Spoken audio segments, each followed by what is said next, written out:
and welcome to the Humanities Institute at Stony Brook. Today we will be, I'm Kathleen Wilson, I'm the director, I'm from the History Department. I'm really happy to see all of you here.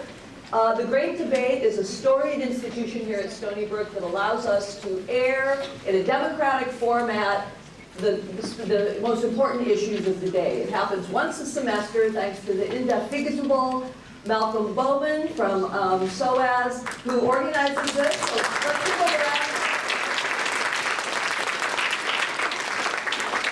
And with that, I'm going to turn it over to Malcolm, who is our parliamentary whip, and he will introduce the debaters. Thank you. Thank you, Kathleen.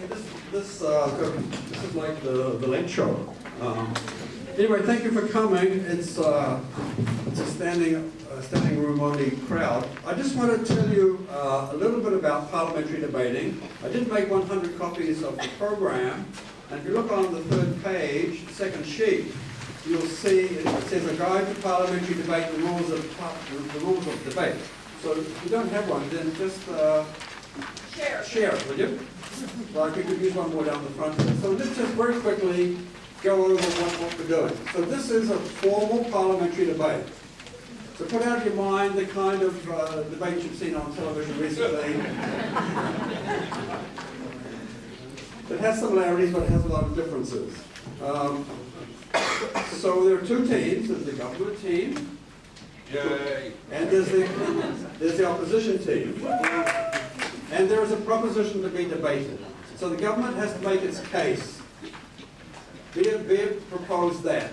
The opposition doesn't have to do anything except refute the case. The opposition doesn't have a case of their own, so to speak. All right? Now you'll see that the teams are broken up into a prime minister, and then then on the government side is the member of government, and then we have the leader of the opposition, and then the member of the opposition. So there are four speakers.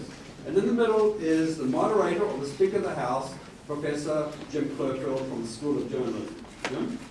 So his job is to keep law and order and to make sure this doesn't break out into a fist fight and that the speakers obey the rules. So let's just look what these speeches are. You can see it there, order and timing of speeches. I'm not going to go through that. It's self-explanatory.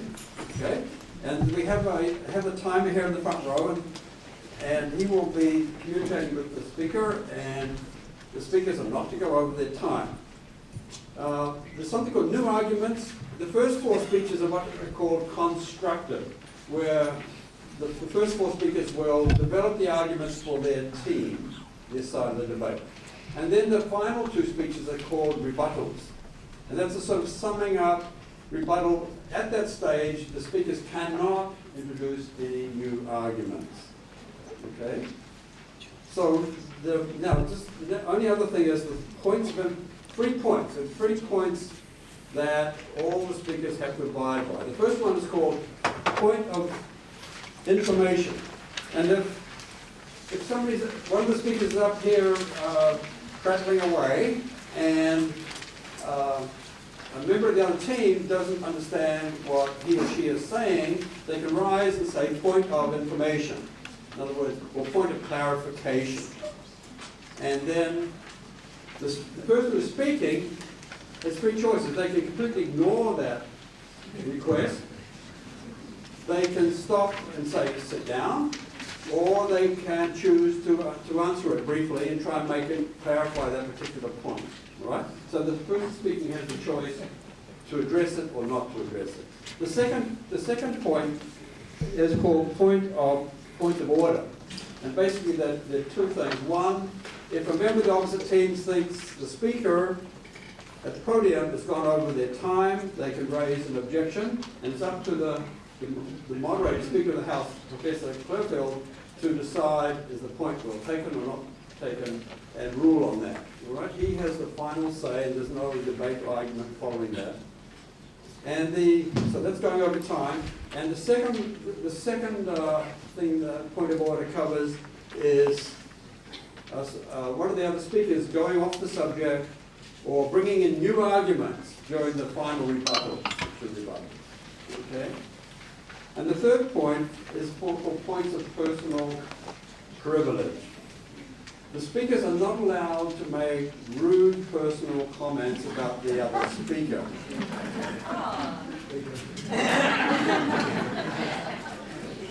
There's no Donald Trumpisms allowed. That's strictly forbidden. However, you know, there are shades of insults. For example, That's the stupidest thing I ever heard. if one of the speakers is up here debating, a member of the team might say, for example, you know, if the speaker would close his mouth a little bit, perhaps I could see his face. See? Now, that may be allowable. It's up to the moderator to decide that.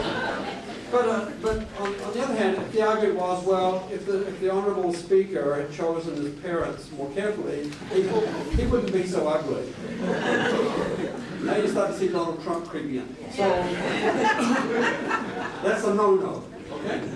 Now, as the audience, you're encouraged to be active participants in the debate. What do I mean by that? I mean clever witticisms or brief statements are allowed, may be encouraged. If you think it's boring, you can say boring. Let me hear you say that. Boring. Or if you're going to sleep, you just might start yawning. Let me see you all yawn. Or start coughing. But it's got to be clever and it's got to be brief, you know. And it's up to the speaker to decide whether, you know, whether you have to leave the room. But okay. Now, at the end of the debate, contrary to what you're reading here, we have a more democratic system where you, the audience, will, with a show of hands, decide which team is the winner. Now, you should try and base that decision not on your own personal views of the proposition being debated, but the skill of the debaters. Because keep in mind, some of these debaters may be debating contrary to their own personal beliefs. You know, that's the skill of a good debater. So keep that in mind. And then we vote, and that's the end of the debate. And then we'll have 5 to 10 minutes Q&A session. If you would like to raise a point of something you feel strongly about with one of the team, or you'd just like to ask one of the team members what they really think about a certain thing they said, that's the time to do it. But that'll be 5 to 10 minutes. We'll try and finish within an hour, and that's about it. So without any further ado, I'd like to introduce the Speaker of the House, Professor James Clearfield.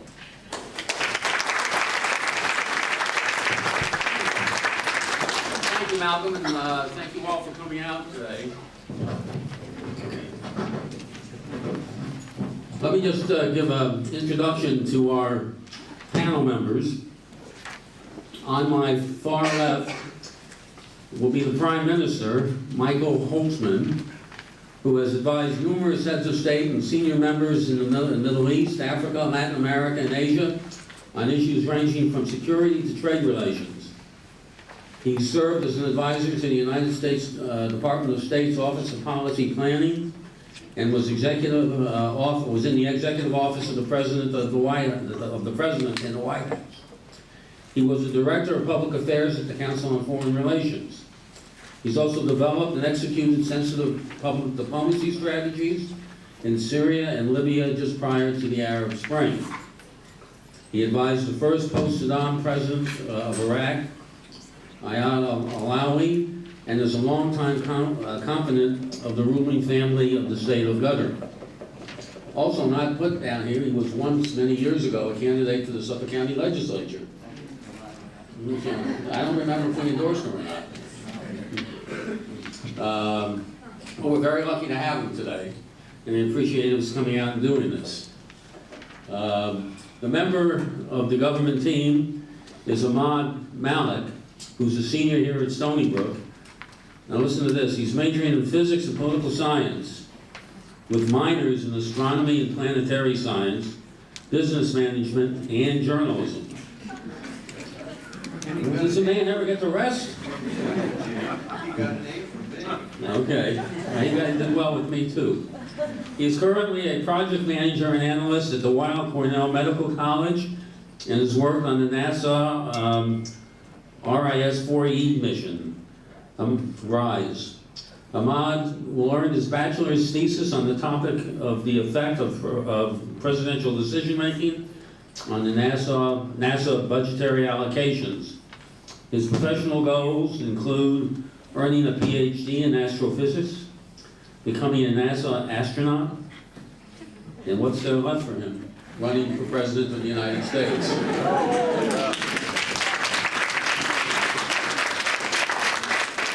Now on the government opposition, the leader will be Professor Jonathan Sanders, who's a colleague of mine in the School of Journalism. Jonathan, and if you've seen Jonathan here before, you know he can be a wonderful debater. He's an Emmy and Edward R. Murrow award-winning veteran international reporter and a Fulbright scholar. For many years, he was employed at the CBS News as a CBS News Moscow correspondent. He's worked for the Discovery Channel, PBS, and Link TV. Can't keep a job. For 4 decades, Sanders' work has focused on freedom of expression and the consequence of repression. And then to my immediate right is the member of the minority, Professor Michael Barnhart, who's a distinguished teaching professor in the Department of History here at Stony Brook. After an early interest in Japanese-American relations, particularly on the Japanese side, Dr. Barnhart has more recently turned his attention to a broad, interpretive analysis of American foreign relations. His current work is tentatively titled The Pluralist, A Political History of American Foreign Relations from Jamestown to Obama. He chose a small project. Barnhart hopes to put that historical period into a complex context of American domestic politics within a rapidly evolving international environment. So as you can hear, we have a terrific panel. And we're going to lead off with the Prime Minister, who will have 7 minutes to make the case. So I think we should use the podium. It is not easy, ladies and gentlemen, to understand Bashar al-Assad, the ruler of Syria, as a tyrant and as a killer who has no place in the community of nations. Hundreds of thousands have died in the civil war that currently plagues Syria, destabilized the region with a massive refugee crisis, and spiraling proxy violence. Point of information, sir. I will indulge you. Go ahead. Please define Syria. Is it an ancient land? What is Syria? For those who aren't aware, as my colleague clearly is not, Syria is a country that exists in the Levant region of the Middle East. It is a country that formerly was known as Trans-Saharan Syria, but thanks to our great friends, the Brits, they destroyed that by creating the border that currently defines the country.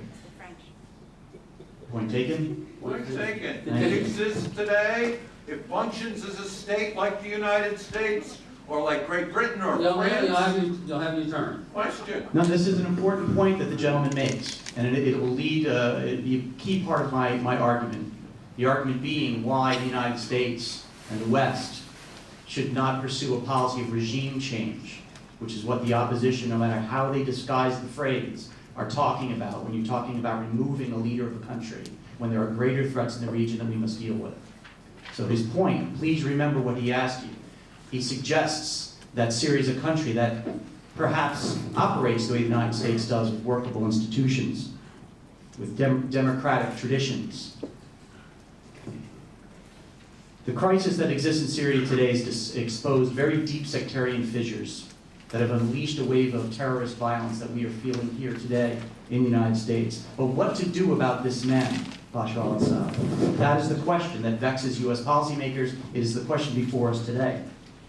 Do we commit U.S. blood and treasure to removing him? A sober understanding of the situation within Syria, an assessment of the threats that exist in the region, and an appreciation of recent history with regime change tell us no. The reality within Syria is that there are no legitimate democratic institutions. There are no legitimate democratic alternatives to Mr. Assad. I stood in Doha as they organized what they called the democratic opposition. And it was a group of people who have spent the last 10 years sunning themselves in Beirut while their compatriots suffered under Assad, who have no legitimacy within the country. This is the country we wish to bequeath to these people. There are no democratic traditions, there are no institutions, there are no stable institutions save for the security services, the Mukharabat, which is what we must focus on, is how we can use their intelligence services to defeat the greater enemy, which is ISIS. It is ISIS that has emerged as the enemy, not only of the United States and the West, but of civilization.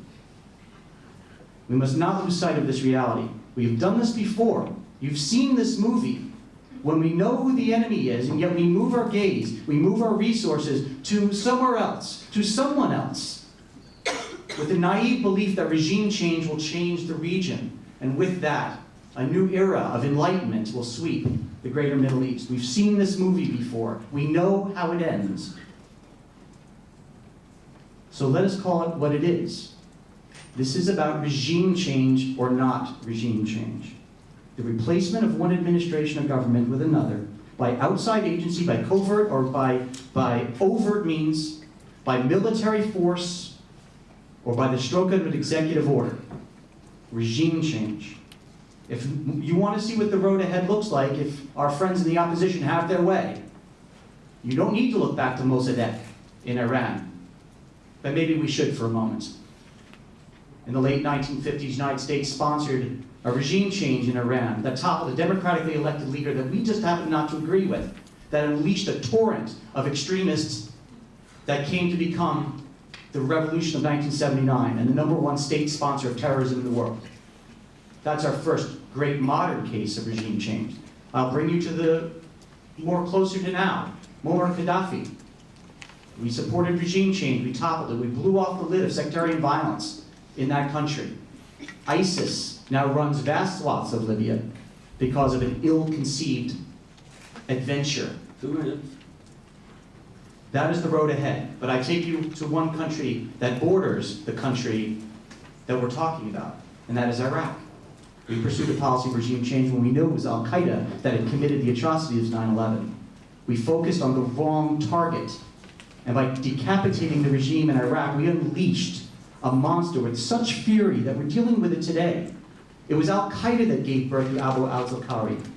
He is the progenitor and father of ISIS. He was the one sawing the heads off Americans on television and created the barbarity and the social media skills that will be adopted by ISIS only a few years later. That country remains in tumult. When people were dying in Paris the same day, hundreds died in Iraq, and we didn't care, because that's behind us. But I will warn you that hundreds of thousands died in the US invasion of that country.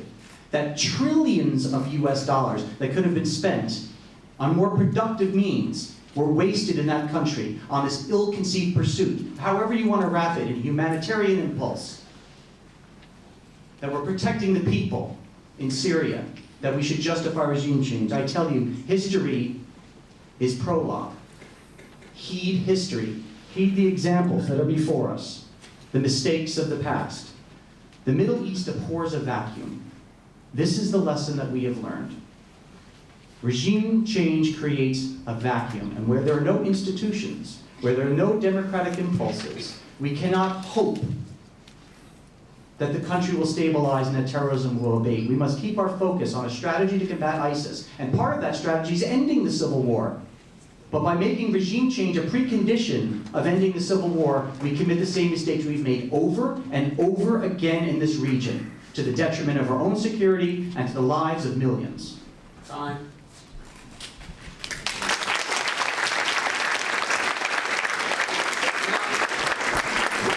We'll now hear from a member of the opposition, 8 minutes. Professor Saunders.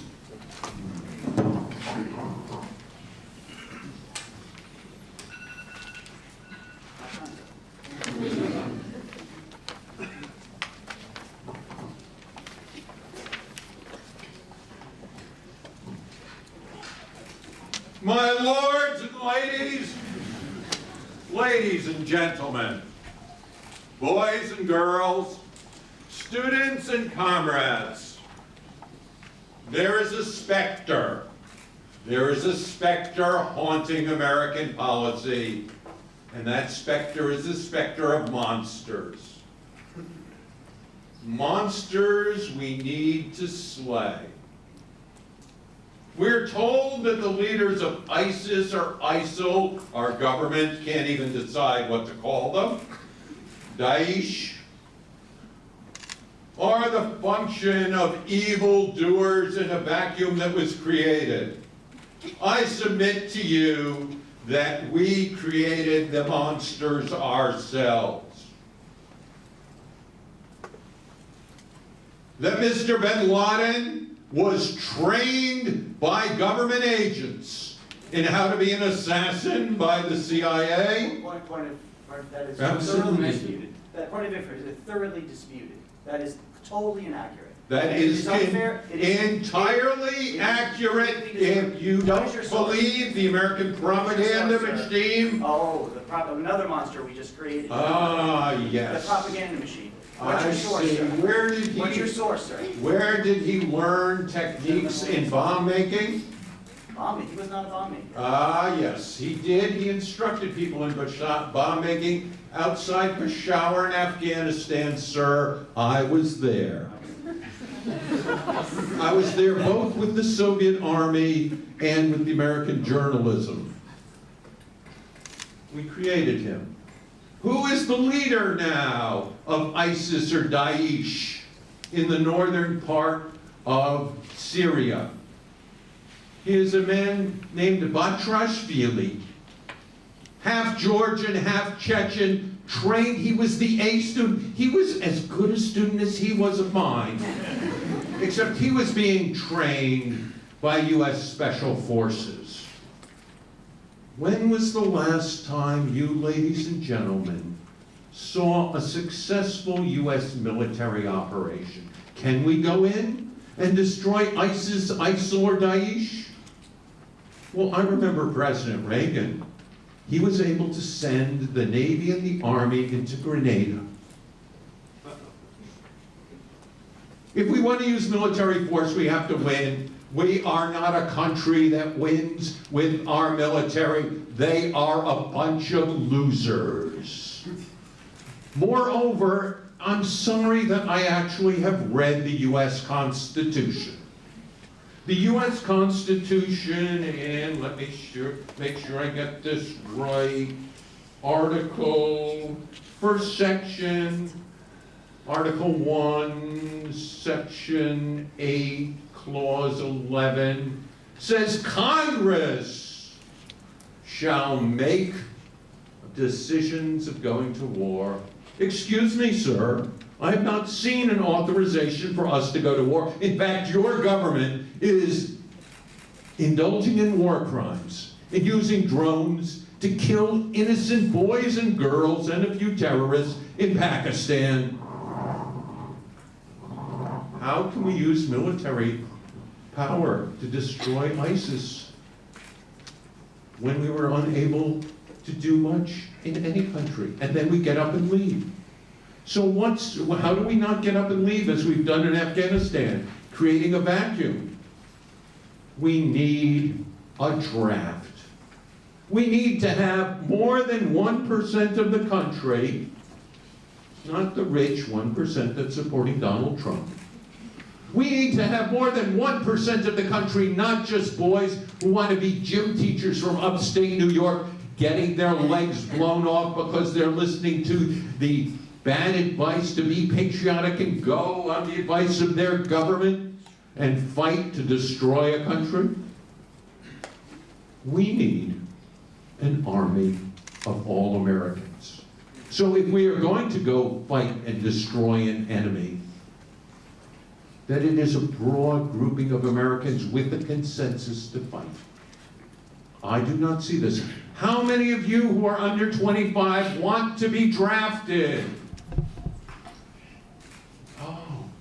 I see. So how are we going to fight? We're going to drop bombs from the sky to kill everyone?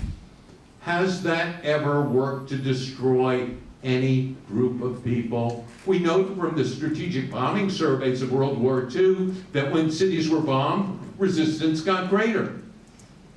Who's going to go in and do the military intervention to knock off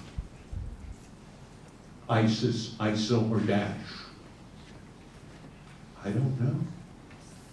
I don't know. Regime change? Regime change, there is no Syria.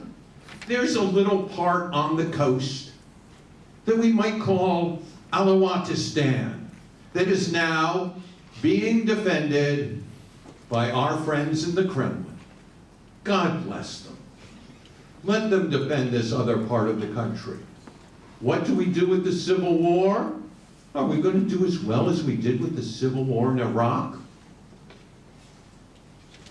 Bomb Syria to kill ISIS? Whack-a-mole!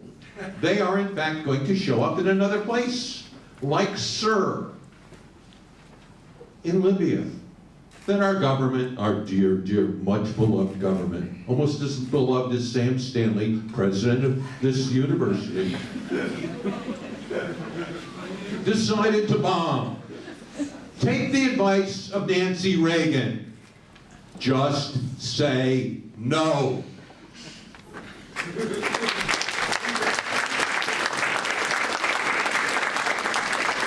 Okay, now I have a member of the government,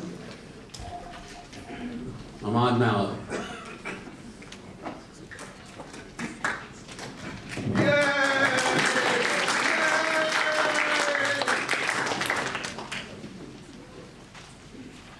Too quiet, you're too damn quiet. Can't outshout you.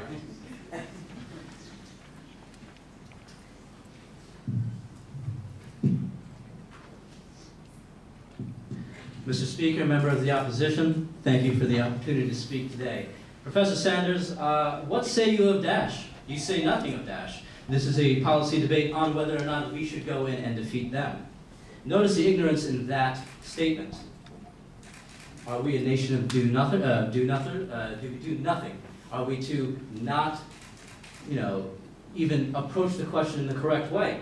And I will return to your point of not having a military. I will return to that, rest assured. It is in the best interest of the United States to defeat Daesh.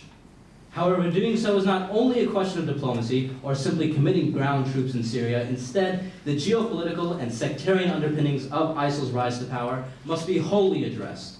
Using our insight from the war in Iraq, Daesh must be opposed militarily and economically by a combination of, firstly, training and deploying regional forces, and secondly, establishing an international coalition prepared to commit long-term resources.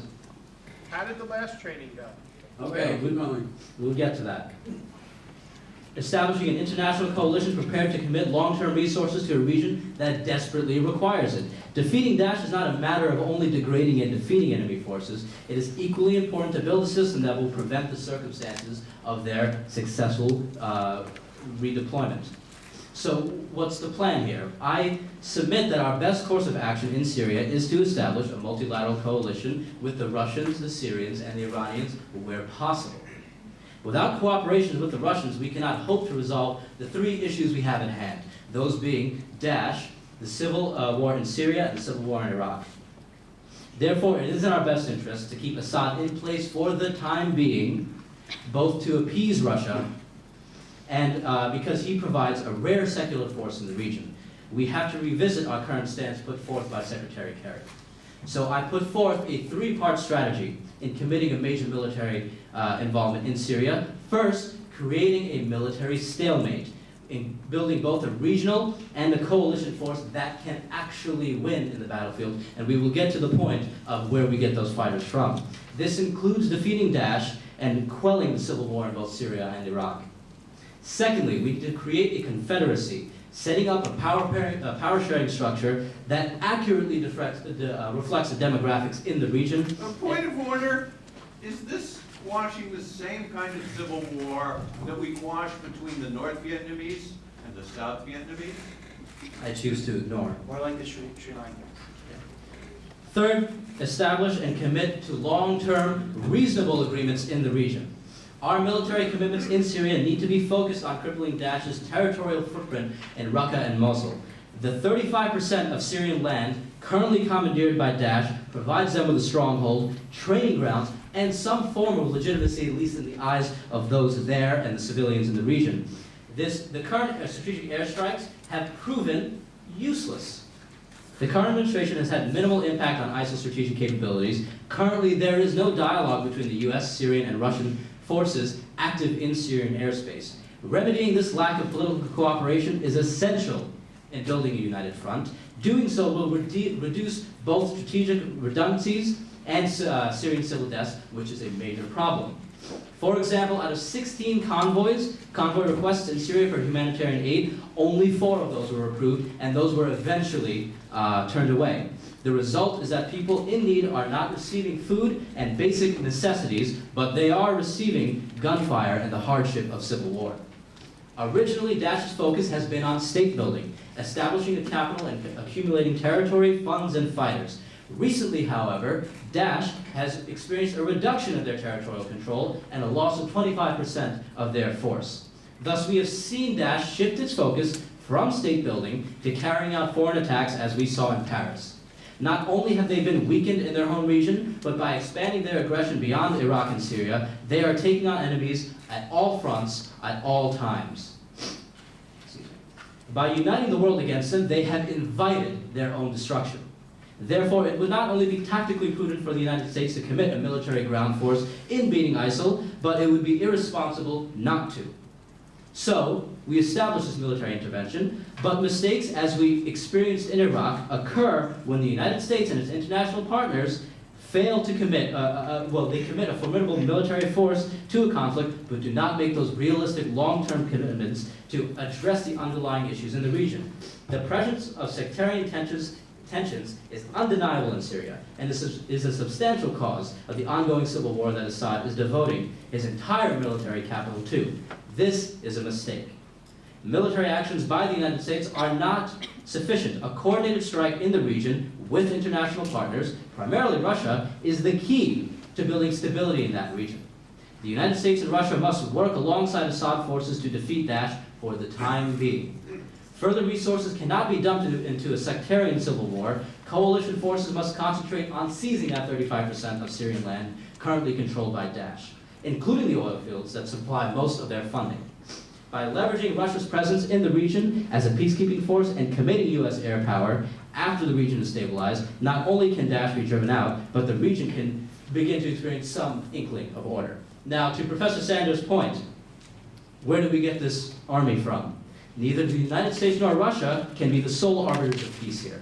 The solution is to create a Syrian force, equip them, and provide them support in defeating Daesh, something on the order of 50,000 troops. Now, we had 5,000 to 10,000 immediate Syrian volunteers when General Dempsey called for recruits in the region initially. So building a Syrian army isn't an impossible feat. The United States tried at this, almost helped to do it with Dempsey's previous plan. The fighters are there, but the issue is that we made it effectively impossible with ridiculously stringent standards. Excuse, point of information, is this like creating a force like we did such a great job with the Mujahideen ousting the Soviets in Afghanistan? Because we put stringent standards on them that they could not fight the war that was happening at home with them. We imposed their strategic outcomes as opposed to inviting them to fight their own wars. They turned around and attacked us, huh? Okay, thank you. We made it effectively impossible for these troops with ridiculously stringent standards in recruitment that a potential fighter couldn't have even shot a glance in the direction of a separatist in order to be allowed to fight. We come to this rift of either being hands-off or going all in, whether American intervention is necessary, whether our past in Iraq should be a clear indication to not meddle in the affairs of third world countries.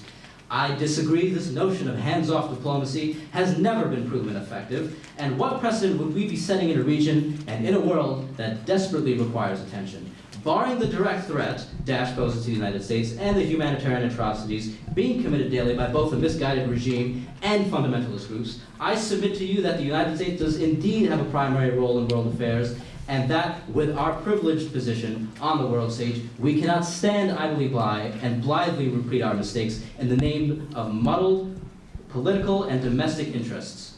Rather, we should seize this opportunity to make the world a better place using the awesome might of the United States military and democratic ideals. Thank you.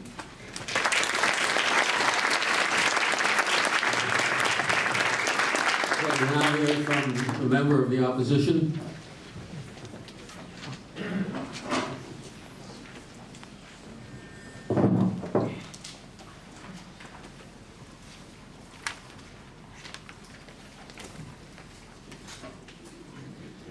Clearfield invited me to join this debate, he said that he deliberately wanted an historian. And he even mentioned to me a quote often used by Mideast and international relations experts on both sides of our question this afternoon. It is a quote by Secretary of State John Quincy Adams, and briefly runs, "America does not go abroad in search of monsters to destroy." It is a quote that deserves context by providing a much longer excerpt from it. America does not go abroad in search of monsters to destroy. She is the well-wisher to the freedom and independence of all. She is the champion and vindicator only of her own. She will recommend the general cause by the countenance of her voice and the benign sympathy of her own example. She well knows that by once enlisting under banners other than her own, were they even banners of foreign independence, she would involve herself beyond the power of extrication in all the wars of interest and intrigue, of individual avarice, envy, ambition, which assume the colors and usurp the standards of freedom. The fundamental maxims of her policy would insensibly change from liberty to force. She might become the dictatress of the world. She would no longer be the ruler of her own spirit. These words, or at least their first sentence, have been quoted often over the past few years, quoted by opponents of further use of American military force for obvious reasons, but also by proponents, including the government here, who scorn the words and Adams as a typical and therefore short-sighted and small-minded isolationist. What neither side has done, but which I will do now, is provide the historical context of Adams' remarks. Adams offered them as part of his July 4th speech in 1821. A few months earlier, rebel patriots in Greece had declared their independence from the Turkish or Ottoman Empire. The Ottoman Empire was the Islamic caliphate of its time. Americans had a very dim view of Islam in 1821. Muslims from the Barbary states, technically under Ottoman sovereignty, had captured American ships and enslaved American sailors, demanding ransom and tribute. Muslim treatment of women was especially scandalous to Americans, yes, in 1821. On the other side were the Greeks.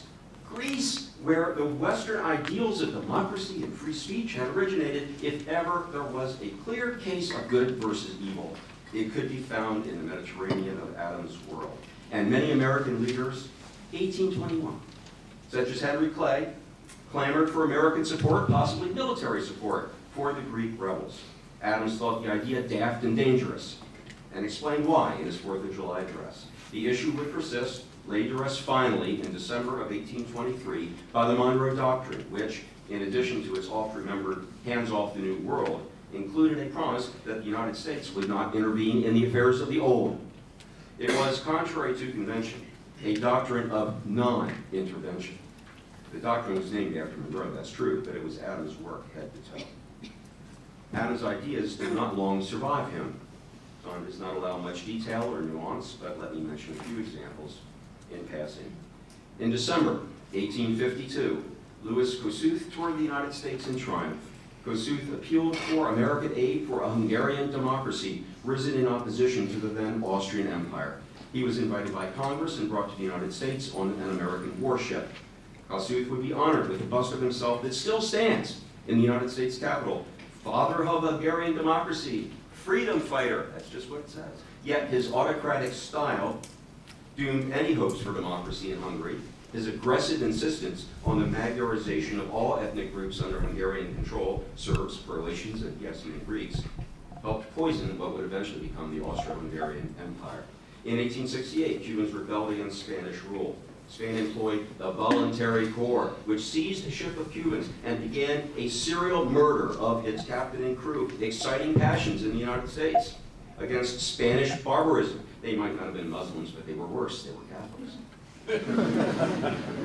But increasing difficulties in carrying out democratic reforms in another area under American military occupation, the ex-Confederate South, frustrated any hopes for intervention in Cuba. There was no such frustration in 1898 when the United States did invade Spanish Cuba in what President William McKinley termed a clear humanitarian gesture. The Spanish were at it again, employing what we would now call concentration camps and free fire zones. The Spanish monster was destroyed within 90 days, only to be replaced after several subsequent U.S. interventions with Cuban dictators, Cuban monsters, who would last until Fidel Castro came to power. The Second World War and the Cold War that followed seemed to change this calculus, but did they? Germany, or East is West, and Japan were occupied. Their governments were democratized, examples that would be cited by those expert students of history in the George W. Bush administration to prove that the people of Iraq would likewise welcome American soldiers with open arms, then hug each other, and elect a George Washington of their own. Even after that disastrous invasion's consequences had become clear, advocates of still more American military intervention refused to stop bashing John Quincy Adams. James Kershak, writing in World Affairs just 4 years ago, soon after the assassination of Osama bin Laden by American troops, was not satisfied. I will quote him, "More Libyans will needlessly die as long as this pockmarked megalomaniac remains in control. Get rid of Gaddafi and the regime crumbles instantly." Well, it did crumble. But more Libyans have died since, along with an American ambassador, killed by some of the forces NATO had supported against Gaddafi. One monster down, dozens of monsters created. There is a common element to all these cases. In every one, success or failure was never defined by superior military force, not even in Adams' times, as Marines crossed the shores of Tripoli. Instead, it was defined by the nature, the disposition, and the ability of local allies, local leaders supported by the United States. Alas, Americans have a miserable record of identifying good allies. The Greeks, Kossuth, American Southern Confederates, the Cubans, Mexicans, Germans, Japanese, Iraqis, Libyans, Nicaraguans, Koreans, Iranians, and Vietnamese. Those who did not produce but already had leaders capable of mustering the support of their populations, committed to democratization that tolerated parliamentary opposition, promised to obey the rules of international order. In these cases, but in these cases alone, did intervention actually stop needless killing and restore domestic order, but only in those cases. Destroying monsters is tempting. It is often very easy. But what comes next? As Adams so acutely observed 194 years ago, far too often it is the sacrifice of American ideals, American freedoms, and even American sovereignty, and still more monsters, many of them fed by American arms and American money. There is nothing to indicate that a post-intervention Syria will be any better. It may be worse than Iraq or Libya. The resolution before this House should be rejected.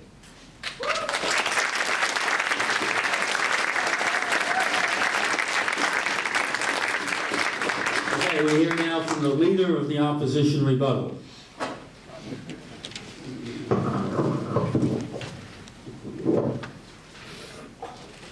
How many minutes, Mr. Chairman? You have 4 minutes. Oh, and I'll use every second of it. Don't believe me when I tell you how the CIA created the monster. My colleague challenges it.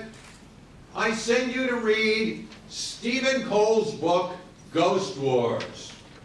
Mr. Cole is the dean of the Columbia School of Journalism. You don't want to go and volunteer to be drafted. Okay, under 25ers, screenagers. Monsters are expensive, even mechanical monsters. So how are we going to pay for all this bombing and stuff that goes on in Syria, and then when it moves over to Libya, are we going to be able to pay for more of that? And do you want to pay for that instead of paying off your college loans? Do you want your taxes to go up? What perhaps my colleagues, if they weren't so taken with hidden Islamophobia, which is what nobody in this room wants to talk about. Let's blame people who believe in the prophet. If we trusted our Islamic brothers and sisters more, we might take a chapter from a man long forgotten, especially by our government. David Remnick, interviewed President Obama recently, and Mr. Obama said he did not need a George Kennan. George Kennan, the author of Containment, who believed containment was not a military operation, but a political operation. I say to you, we need a containment policy, not a... Point of information, George Kennan was also a well-known racist and Islamophobe, was he not? George Kennan was an anti-Semite He died. and my friend, and a very conservative American on the domestic scene. What were his views about Islamic religion, please? He was not a great fan of them. So that put him right in the American conservative mainstream, which we have to get out of. We have to stop hating and blaming our Islamic sisters and brothers. So if we believe in the moderate, rational forces, let's say some of the Kurdish women's battalions are fighting while we're supporting Saudi Arabia regime that won't even let women drive. Very dangerous having women drive cars. You should all know that. Maybe a non-military containment policy of Daesh while it's in what remained of Syria, because there is no Syria, there maybe never have been one, would be a wiser thing. And let the forces of moderation and internal discourse and war among them take over. How do we decide which civil war we want to fight in? I didn't notice us going into the Congo where they were raping 750,000 women. Oh, it's Islamophobia. Hurrah! We've got a monster outside us to make us forget about all the little problems inside our country. Let's do away with monsters.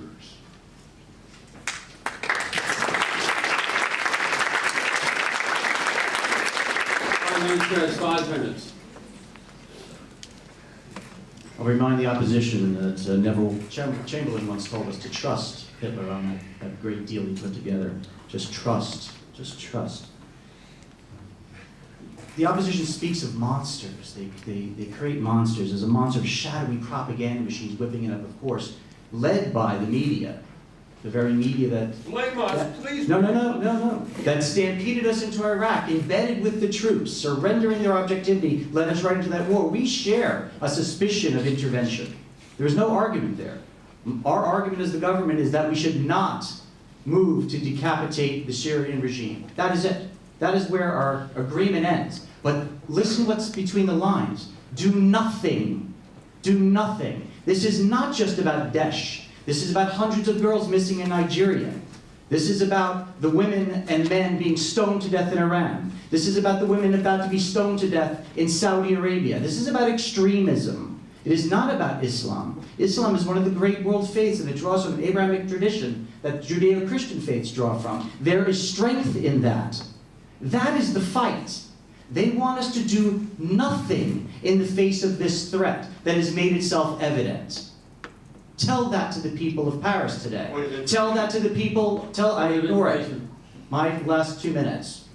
Tell that to the people of Nigeria. Tell that to the people of Sri Lanka. Tell that to the people of Indonesia. Tell that to the people of Bangladesh. Tell that to the people of California. And of Guantanamo. Tell that to those people. Should we tell it to the people? And by who the are way, killed the yesterday in California? military that this gentleman disparages, when the journalists are caught by ISIS, the first people that are called are those losers that he calls, before they're killed by extremists. It is extremism that's the enemy, and it is not a military solution the way they painted us into the corner. It's not solely a military solution. It is using our soft power. It's using, this is not the debate, Jester. This is not the debate, sir. This is not the debate.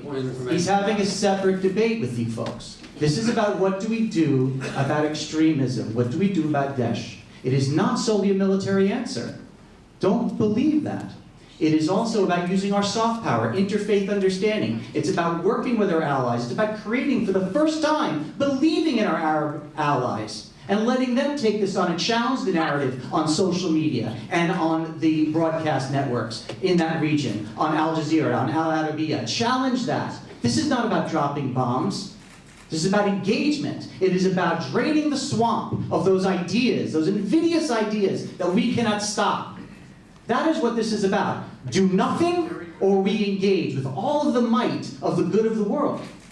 And that may include law enforcement. That may include the military. It may include the media if they stop riding shotgun into regime change misadventures in Iraq and then beg us for help when they're captured by extremists. Let us use all of these talents. Let us use academia. Let us send branch campuses of our universities to that region. Let us share our values in peaceful ways. Let us surround extremism and drain it. That will include a fight. Do not dispute that. There will be a fight, but it can be a fight over values as well. It doesn't have to be the tip of a bayonet all the time. It is part of a comprehensive solution to a problem that plagues the world. Almost every corner of the world has been faced with extremism of all types. The worst terrorist attack in this country had taken place at the hands of Christian extremists before 9/11 in Oklahoma City. This is the enemy, and it must be fought. It must be defeated. And there are many tools in which to do that. So don't believe the hype, but believe in monsters, please.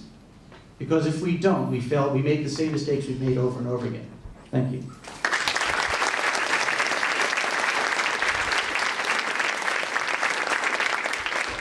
Okay, first we should take the vote. All those who agree with the government's position, show it by your applause.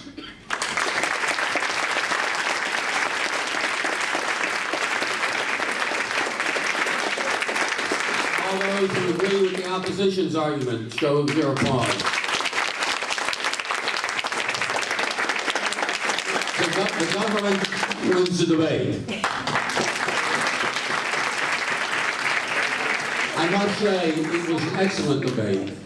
Nuanced, with historical references, one of the best debates we've had. We're open for questions from the audience now. Raise your hand. Over here. Okay, for the government, I heard you address the need for military support, but I didn't hear you discuss about setting up new infrastructure such as schools, hospitals, for the wake of war. What are we going to do with our toys when we're done? Are we going to put them away, or are we going to leave them out?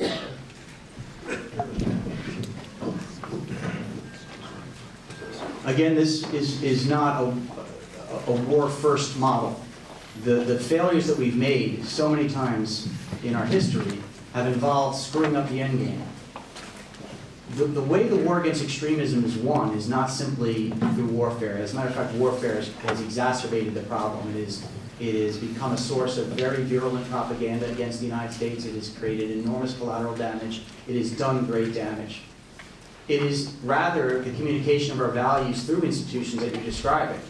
It's the naivety to think that you can decapitate a regime without any of these institutions that has led us into these terrible situations like in Iraq with no institution. We must build those, and this takes time, and that may require us tolerating, as we have before in our history, unseemly regimes that may Sorry to even interrupt kill you, their own but people. you pointed out the opposition. One question, David. All right, okay. Anybody else want to comment on the statement? Talked about Afghanistan.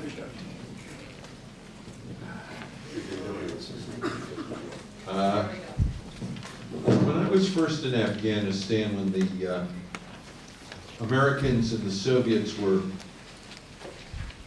equally dividing the country, and the country was competing using both of us, women were going to university. When I was in Kabul, at the University of Kabul, after the Soviets, out of their great stupidity, invaded on December 25th, 1979, women going to the university looked like women going to the university here, except they were more warmly dressed. Now, women are only going to the university veiled and are discouraged from going to the university with male colleagues.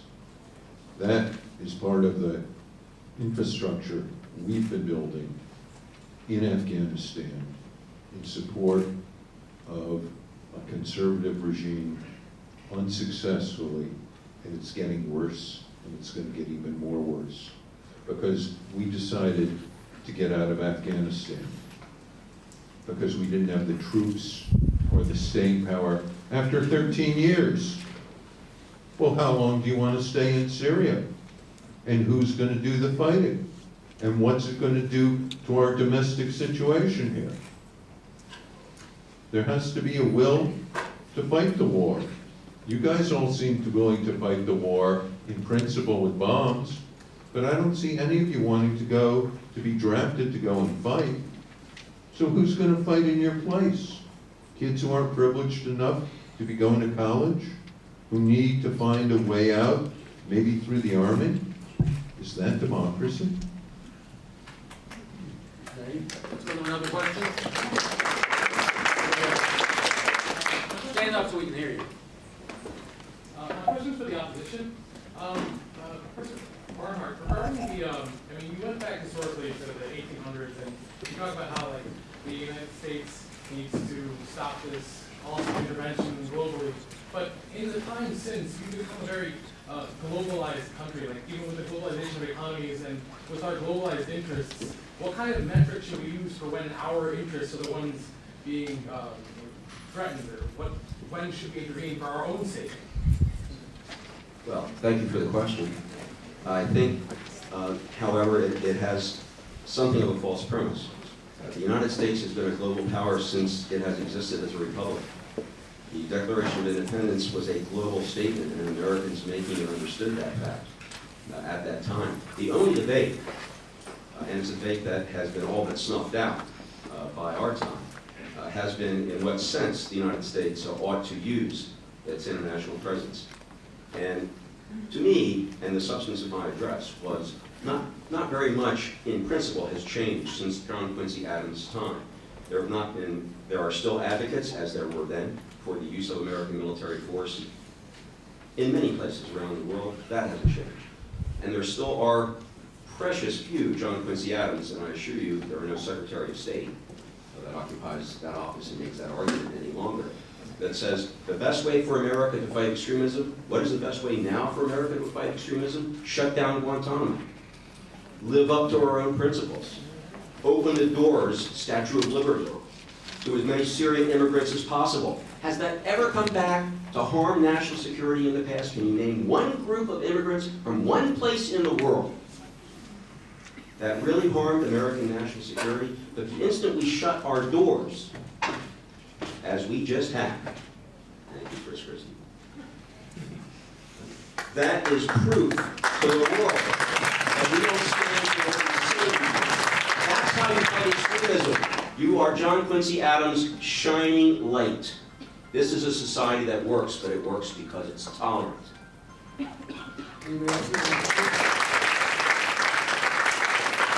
President makes a very good point about draining the swamp of extremism. It doesn't begin or end at Guantanamo. It begins with draining the swamp. All these troubled waters extremists fish in, including the Palestinian conflict, that must be resolved as well. The strategy to reduce extremism is multifaceted and is not at all solely a military misadventure.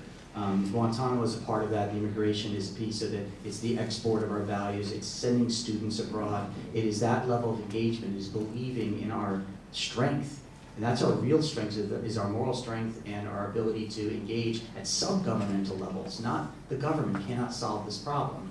But where the government can be effective is in exactly these types of areas where you drain the swamp. The extremists fish in troubled waters. That's how they inspire. That's how they generate anger and venom and get people to commit acts of barbarity, is in the name of some greater atrocity that they are vindicating. And we can play a role in that. We have. We've largely advocated a role in the Middle East peace process. It's just not, it's gone.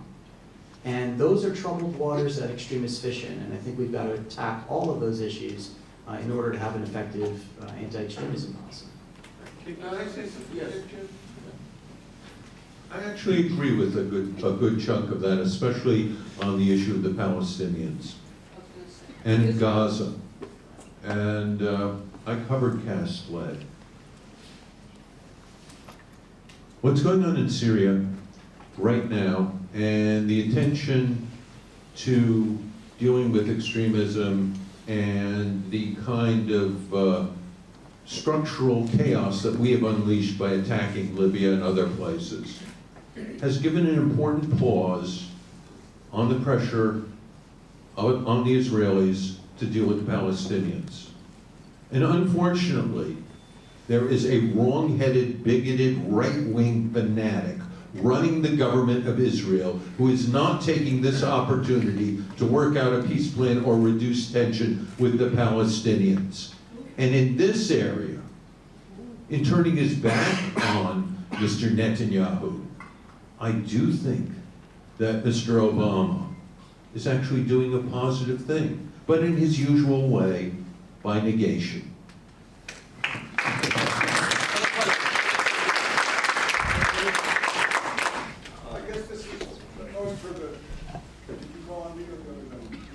Go ahead, you have the floor.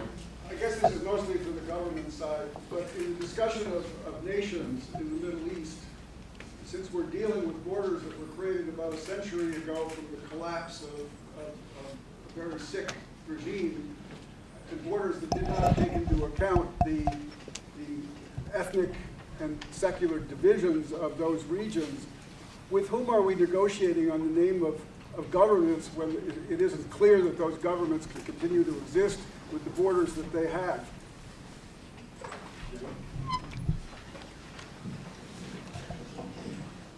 There are de facto governments. Does everybody hear the question? He's asking who are we talking to in a region where the borders were drawn up almost willy-nilly by Western imperialists that were not defined or cut along ethnic, religious, sectarian lines, and it is exactly those fissures that we're reaping the wild wind from today.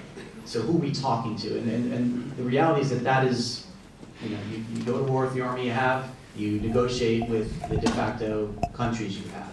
So you are talking to the mullahs in Tehran right now, whether you consider them legitimate or not, whether you consider the Green Revolution and the violent quashing of that an illegitimate movement, we are dealing with them. Just as we dealt with Gaddafi before the Arab Spring on the fight against the Libyan Islamic fighting group. He was cooperating with us, just as Assad was, by the way, on closing the Iraqi border to the flow of fighters. So you deal with this in a de facto way, and I understand your question. It's one of the great vexing questions of foreign policy is that we're reaping all of the problems of putting artificial lids that cross-cut sectarian lines, and it is exactly when you blow off the lid of that those sectarian fissures explode. And that's what you're seeing. It's exactly what you saw in Iraq. With Saddam's removal, you saw the rise of Sunni violence against Shia. You saw the Shia counterfight. You saw ISIS and, Al-Qaeda, which didn't exist there before the invasion, then morph like a cancer into ISIS as a result of that Shia backlash. You're seeing that in Syria. You're seeing that vacuum that's being created, and you're seeing everyone running to their old battle stations, battle stations that go back thousands of years. So it is a problem, but again, I think it's just a matter of international law. You deal with the regime you've got. Do we have time for a couple more? I just have a quick one. Go ahead. Just a quick point on that. The civil wars in Syria and Iraq are, yes, largely the result of sectarian violence, and I think that successful intervention in civil wars is in fact possible. I have a statistic here. According to the Brookings Institute, over the last 200 years, third parties have brokered 20% of civil wars, if not a little bit more. Rarely have they ever been done cheaply or quickly. So the advantage of this confederal model that I put forth, and the advantage of creating autonomous zones that reflect accurately the demographics of the region, is that you can still squeeze ISIL while doing local rebuilding efforts, while rebuilding coalitions, and even in the event that we decide to commit less than our full capabilities, we can still have some sort of respect for the region. Can I answer that, Jim? Recent research shows that civil wars are getting longer. They're particularly getting longer when guerrilla or challenging regimes have sources of money. Think of FARC and selling drugs, right? Angola, oil. Syria, oil. Now, I hate it when Mr. Putin is right. I really do not like Mr. Putin. He's killed a bunch of my friends. But I think he probably is right that a lot of that oil is being sold cheaply into Turkey. And, you know, maybe if we stop the oil, we might stop the war. We could contain the war. Okay, we have time for 2 more questions. Let me take both questions, and then we'll have the panel deal with it. So, right here. Yes, I'm just take curious. it up, please. I'm just curious. From previous examples, U.S. intervention, whether overt or through local governments, we've always ended up fostering a sense of anger against U.S. intervention, like Korea, Vietnam, previous examples in the Middle East. If we're going to commit to our presence, whether in a coalition or solo in the Middle East, how's that going to stop? How are we going to stop fostering that sentiment? Because I mean, if we're going to keep our presence there, wouldn't that just fuel anti-U.S. sentiment? Okay, let's take one last question over here, right here. I'd like to ask Professor Barnhart. Our ally France suffered an extraordinary terrorist attack recently and declared war on ISIS. Do you support our role in NATO and our ally France in their declaration of war against ISIS or not? Why or why not? Okay, let's take both questions. Who wants to answer the first question? I'll take the first one. Look, the history of U.S. interventions are not a walk through the park. But I would probably suggest, and maybe we could talk a little bit about Bosnia as an example where there was massacres of the Muslim population by Milosevic. The U.S.-led intervention there was targeted. It was based, predicated on bringing Milosevic to justice, to international justice, and then the removal of those forces. It is one example where the U.S. actually thought they would get some credit for going out and defending the lives of the Muslim population. Didn't get too much for that, but did nonetheless leave behind it a relatively stable system of governance in which new countries emerged that were based upon those rivalries and sectarian differences that we discovered earlier. It's an interesting model, and I commend you to see the new documentary about Richard Holbrooke, which gets into that. I knew Richard very, very well at State, and this is an interesting idea, and there might be some legacy there for this question. What went right there? What went wrong in Bosnia? What was the secret sauce that led to a stable system of governance after that intervention? We still have troops in Bosnia. Of course, yeah. But that's the level of resentment. It's the fact that there's stable institutions. Bosnia is a very interesting example in part because they are states that have been devolved into ethnically homogeneous groups.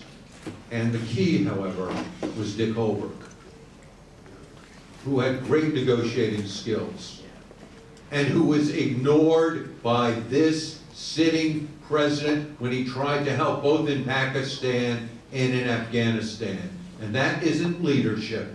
That is blundering and stupidity. Okay, second question? Yes. Thank you for the question. Repeat the question. The question is, France has declared war on ISIS after the recent attacks in Paris. Should the United States be bound by NATO commitments to support the French declaration of war against ISIS? I'm glad you asked that question because Woodrow Wilson would have made a similar point. He was, contrary to the leader of the government's position, not a big fan of working with de facto governments, and it led to endless difficulties in that regard. The famous instance was, we shall teach Mexico to elect good men after the Mexican Revolution. Wilson thought that the General Victoriano Huerta was the fellow's name, who was in charge at the time, had come to power by murderous means, which was true. But he was the de facto government of Mexico and fulfilled all the requirements of international law. In making his regime legitimate. Wilson refused to recognize Huerta and said, this guy's a bad guy, and we're going to do whatever we can, economic measures first, eventually military incursion, to get rid of Huerta. The result of that was further chaos in Mexico and Pancho Villa raiding across the border in the United States and killing American citizens. It wasn't a very wise policy in retrospect. France, Paris. Let's play this one by the book, because France is not. It's easy to say France declares war on ISIS. It means nothing. The French Parliament has not declared war on ISIS. And indeed, a core of the West's position is that ISIS is not a legitimate government in the first place. And if it isn't, you can't declare war on it. It's as simple as that. To even further complicate the situation, right, if you take a look at the NATO charter, it is an attack on one means an attack on all. If you can demonstrate beyond a shadow of a doubt that ISIS military forces attack France, then France is in a position to demand of its NATO partners that they go to war against ISIS. But to date, France has taken no such action. So my counsel is, France is the guilty party, or not the guilty, the aggrieved party here. If France wishes to invoke NATO clauses, let France do it. But until that happens, all we're doing is stirring an angry pot and making things even angrier. So no, I won't support the United States just saying, well, let's us declare war on ISIS too. I don't think it's a good idea. Okay. I actually think the danger is in another place entirely. Article 5 of the NATO Declaration can be invoked when another group of nations or nation attacks a NATO member. We have built up for years fear of an enemy. It used to be called the Soviet Union, now it's called Russia. If Turkey wants to go to war with Russia, we've got a significant problem. Just quickly add, one of the great foreign policy mistakes, in my opinion, has been the expansion of NATO. But that's for another day. Let me thank the panel for a terrific discussion.